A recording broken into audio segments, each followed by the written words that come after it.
Atletikek gaur estrainekoz Intertoto kopan jokatuko du eta hasi da dagoeneko partidua Cluj-Napoca hirian, Txefere Komax Cluj eta Atletik aurrez aurre. Pues recuerdo lo bonito, la verdad. Un cambio importante, ¿no? Porque veníamos de jugar en el Bilbao Athletic y pues se propuso que los jugadores del Bilbao Athletic subiésemos a jugar la primera ronda de la Intertoto y el cambio pues la verdad que fue brutal, pero bueno, una experiencia la verdad que enriquecedora y muy bonita.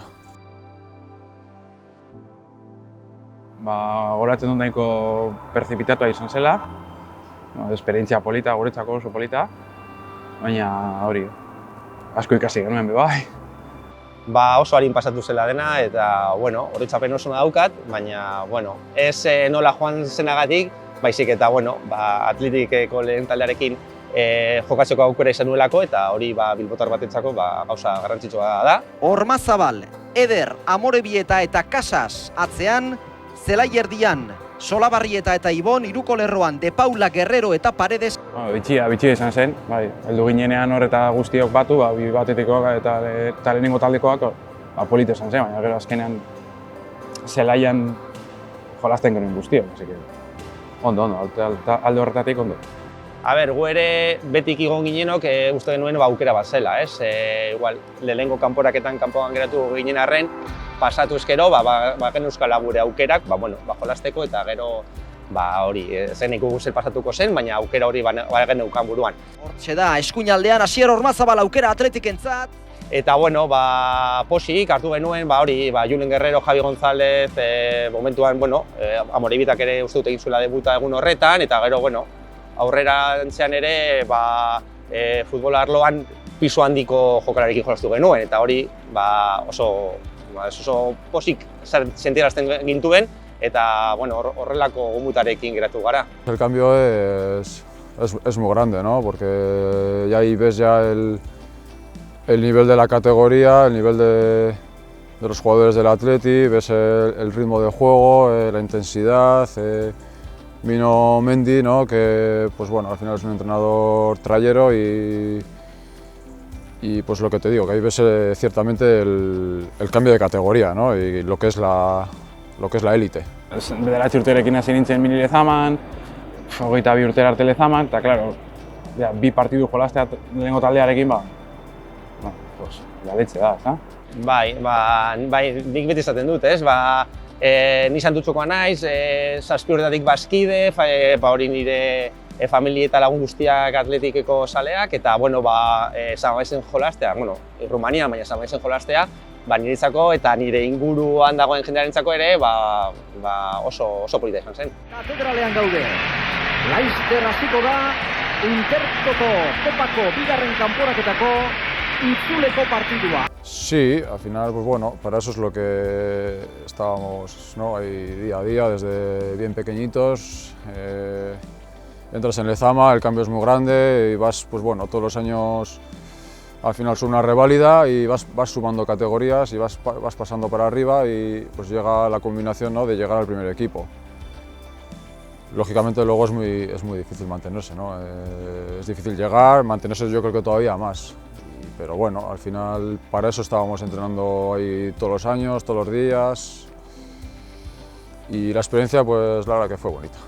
Mendy beti kontratzailea da, lana nahi duena, lan nahi duena eta ni posten naiz pillo berari ondo joateaz, merezi duelako gainera.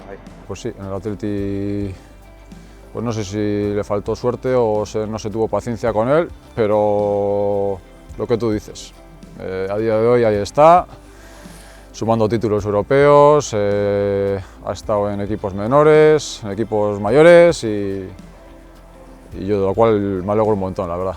Lezaman egon garenok ezagutzen genuen, ez? Eta, badakigu, momentu horretan ondo urten ezen arren, Mendy oso entrenadore ona dela bagenekien batzuk, eta orain ja denborak arrazoia eman dio.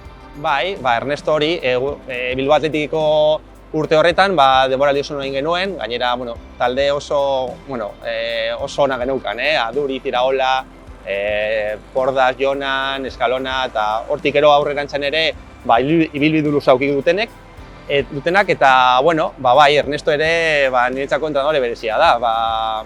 Egiten duelako jokalaria oso garrantzitsua sentitzen da talde horretan, ez? Eta, bueno, hori ikusten duzean Ernestoren ibilbidea, ni harrotasun esaten dut ni entrenatu ninduela eta posik ere, horrekin. Gaur goizean ikastolatik kanpo esan dit neska bat, pasaden egunean egon naiz museoan eta ikusi zaitut. Bai, kriston ilusioa egiten du, bai. Harrotasunez esaten duzu, ez zait bat ere gustatzen esatea, baina, bueno, behintzat semeekin bai, gustatzen zait esatea, bai. Bai, jendea harritzen da, hori esan diote ikastolako guraso bat izan diot honan entorrela entrevista egitera, eta esan di, baina zu jolastu zenuen, bai, eta azaldu behar diozu ze garaian izan zen, ze entrenadorea, mendirekin izan zen, uda batean hasieran, aurre denboraldi labur batekin, eta, bueno, jendeak ez du goratzen, baina, bueno, nik kontatzen diot, bai. A nosotros nos tocó salir, habíamos cumplido ya pues, bueno, nuestra época en Lezama, no conseguimos mantenernos arriba y lo que tú dices, la vida sigue. Al final, pues bueno, nosotros empezamos a ir a diferentes equipos y seguimos jugando en categorías menores, pero bueno, la verdad que igual de contento y con buenas experiencias, la verdad. Lezamatik kanpo esaten duten ez hotza egiten du, ezta? Baina, ni nahiko gutxi jolastu nuen ja handik aurrera eta erabaki nuen beste bizitza mota bat hartzea eta utzi nuen futbola. Nahiko azkar erabaki nuen ja futbola uztea, erabaki nuen lan munduan sartzea eta, bueno, ikasi nuen eta hori, lan egitera. Orain ibilgailuen aztertzailea naiz, mota guztietako ibilgailuak aztertzen ditut. Eta hori da, langilearen bizitza egiten dut, semeak, lana, hori.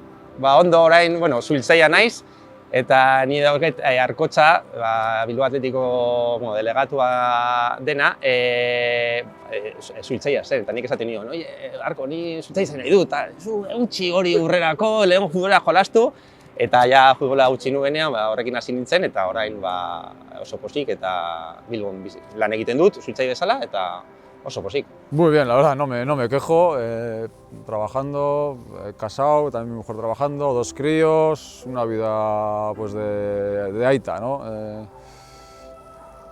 Sacando el tiempo donde se puede, un poco de bicicleta y poco más, la verdad.